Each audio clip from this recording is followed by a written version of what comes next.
So here we're going to look at 5 different sequences and determine which ones converge and which diverge. The ones that converge, we're going to find the limits.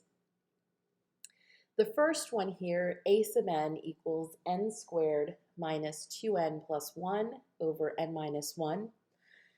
The numerator can be factored as n minus 1 squared.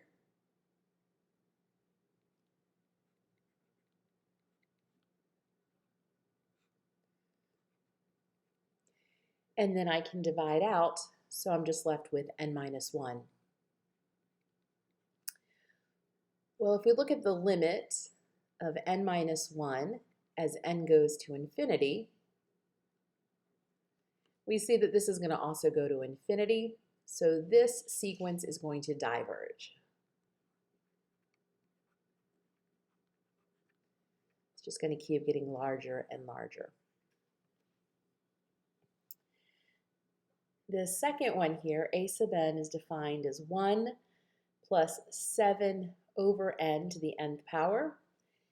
This one, if you look back at theorem 5, number 5, you'll find that the limit here as n approaches infinity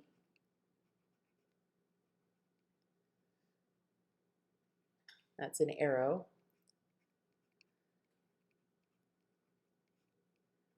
is equal to e to the 7th. And e to the 7th is an actual value, so we say that this sequence converges and its limit is e to the 7th.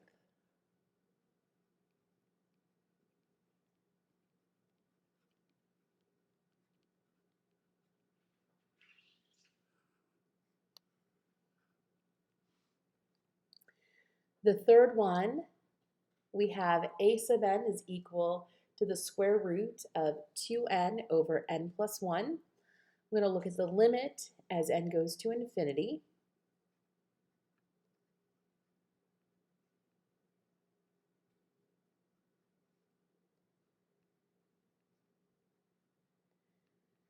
So what I'm going to do here is I'm going to take each of the terms inside that radical, divide them by n. So we have the limit as n approaches infinity of the square root of 2 over 1 plus 1 over n. As n approaches infinity, 1 over n goes to 0. So I'm left with the square root of 2 over 1, or just the square root of 2. And since that is a real number, this sequence also converges, and its limit is the square root of 2.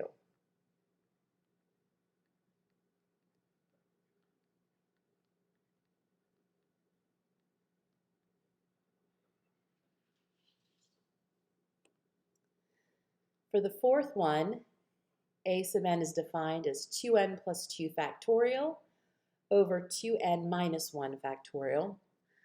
I can rewrite this. The 2n plus 2 factorial is 2n plus 2 times 2n plus 1 times 2n, and then times 2n minus 1 factorial over that 2n minus 1 factorial. These will cancel, so we're just left with 2n plus 2, 2n plus 1 times 2n. You can probably already see where this is going. If you take the limit of those values multiplied together as n goes to infinity,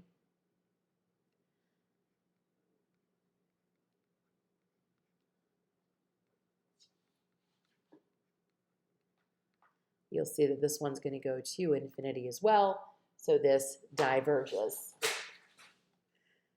I apologize for that noise. I have 3 cats, and one of them just knocked over a whole pile of papers.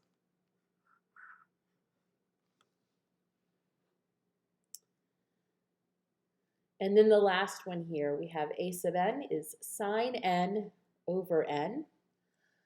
Well, sine of n is going to vary between -1 and +1. All values of sine are going to bounce between those two. So I could say that negative 1 over n is going to be less than or equal to sine n over n, which is less than or equal to 1 over n for all n.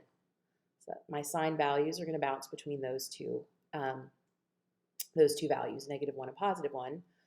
Well, 1 over n has a limit of 0. Negative 1 over n also has a limit of 0.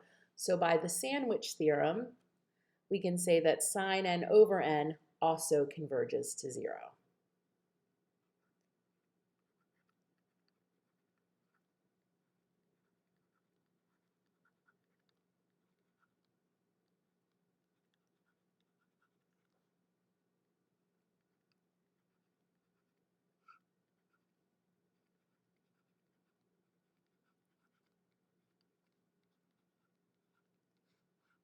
And there we go.